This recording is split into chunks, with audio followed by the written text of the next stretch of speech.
So right off the bat, before even discussing this collection, I just want to give a small message to Square Enix. Please, Square Enix, hear me out when I say this. Do you want to make money? Do you like money? Because if you like money, I would really suggest releasing more physical copies of this collection, because I know you can make a lot more money by doing so, because these scalpers have us fucked up. I just needed to get that off my chest. Because it's heartbreaking. I really wanted to get this collection physically, instead I had to get it digitally. Oh well. I mean, I was probably gonna buy it digitally anyways, because I want to have these games with me all the time, particularly Final Fantasies 4 through 6. But you know, here we are. I only have the digital option as a collector, especially a collector of Final Fantasy. I'm truly sad.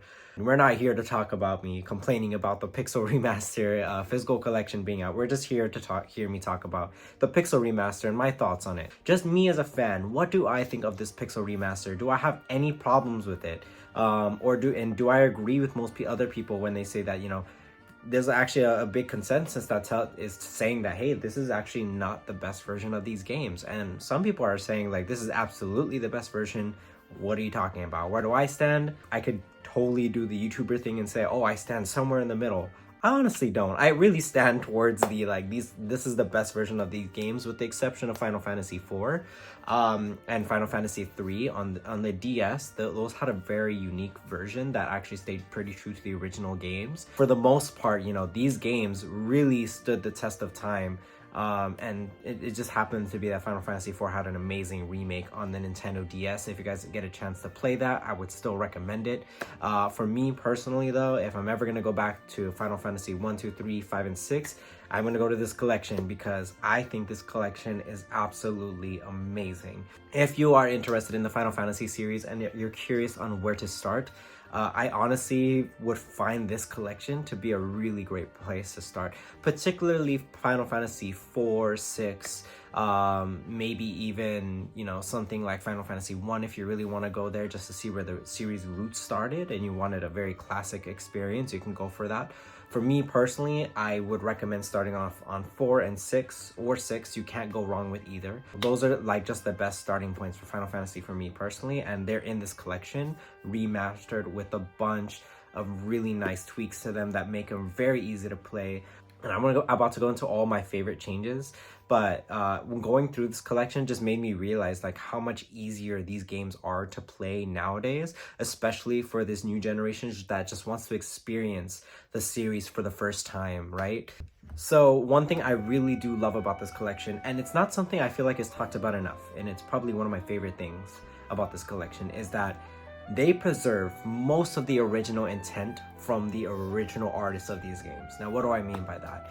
A lot of times, right, you'll see reviews that complain about, oh my gosh, they took out this added dungeon from this remaster remake that I liked from the GBA, right? You'll hear that with particularly Final Fantasy 1, 2, and 4, that they removed extra dungeons and extra content in this version. And for me, personally, besides the exception of one super boss in Final Fantasy V, which I felt like should have remained in that version, but everything else, I don't think we lost too much. Now, I'm not saying I'm advocating for, you know, removed content, but the thing is, you have to keep in mind, those dungeons and extra story scenarios were not intended by the original artists and the original storytellers of those games. Those were things that were added by Square Enix, and, you know, those are fun little additions, but I really appreciate that the original intent of the artist was kept and preserved in this collection.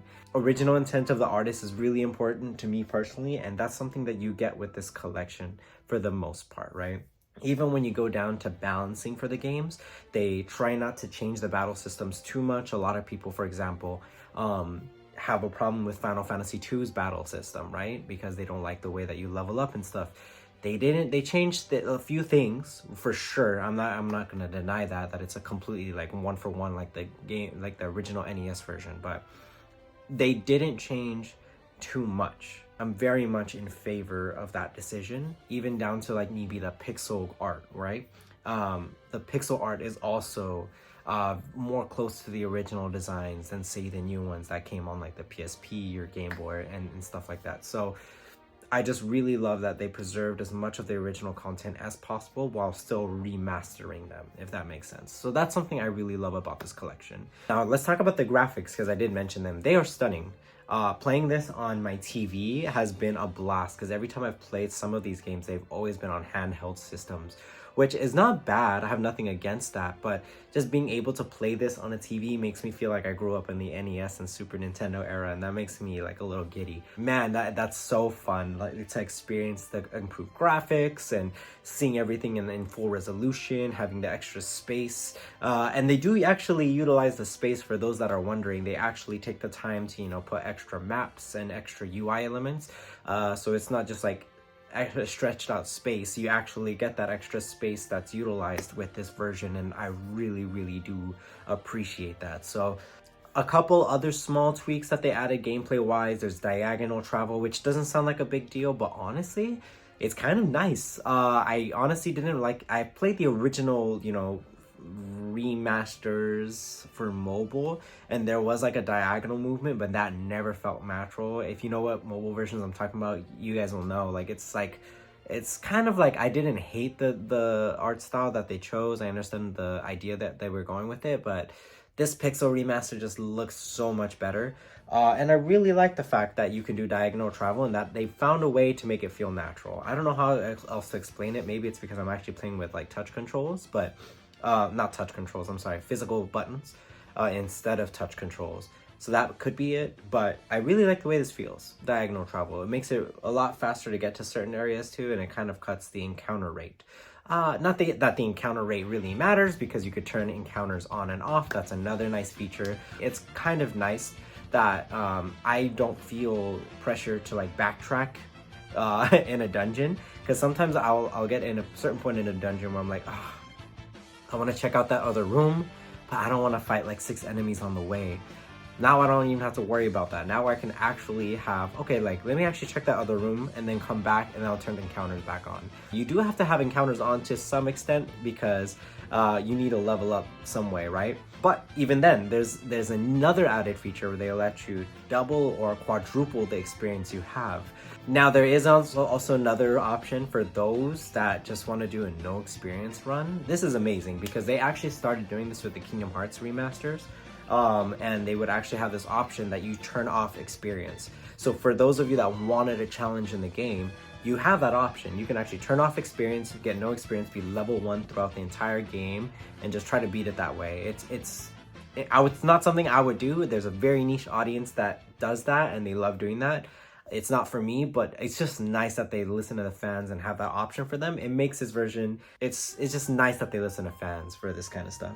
And there's a couple other things like an art gallery and a bestiary, which, you know, I'm not a big fan of bestiaries, but some people love them. I do like the art galleries, because sometimes I'll see things I've never seen before, and I like seeing, you know, what an artist was thinking of when they were designing this monster or this character, and I just love that. Yoshitaka and Mano's art is in there as well, so there's a lot of that as well, and it's just stunning. It's beautiful to look at. Of course, his art is always beautiful to look at, but especially in this, especially on my OLED Switch that I just got, which I'm really happy with. So this is the last thing I wanted to talk about, and the thing I love about this collection, right? Uematsu is my second favorite composer, and I love that man to death, and I was almost shocked that I personally thought that after Fantasian, he was gonna stop making game music altogether. The fact that he actually came back to be a director for the music in this game, in this Pixel remaster, to go back to his original work and just really be the music director, and maybe bring some of the songs to life the way he envisioned it, that's beautiful. And every single, and I mean this almost with maybe just a few exceptions, very few exceptions, and maybe I could do a video about that, almost every single track that has been remastered in this version is beyond incredible. Now, for those of you that don't want to hear these remastered tracks, in this particular console version, you have the option of hearing the original soundtrack. So that's not an option that's taken away from you. If you just want the original soundtrack, you got that. For someone like me, I've heard those soundtracks to death. Sometimes I want to hear like a different side of it or a different version of the soundtrack, and my man Uematsu did such an amazing job. Like, my goodness, you really need to hear some of this work. It's some of his best remastered work in years. and it's my number one reason for getting the remaster, besides just having an accessible way to play these games anytime I want. But one of the biggest reasons is not just the graphics, but also the music. That being said, should you get the Pixel Remaster? Of course my answer is yes. I'm very heavy on like, these are the best versions to play. The only exception, I guess, is Final Fantasy IV, but that's only because I really do think that Final Fantasy IV and the Nintendo DS was a remaster that had a lot of love put into it. And I guess if you really think about it, if I do think about it, I prefer maybe the pixel graphics on this as opposed to the 3D graphics, but I really like some of the stuff they did on that 3DS version, particularly with the difficulty. I really like that difficulty. I know some people hate it, but I love it.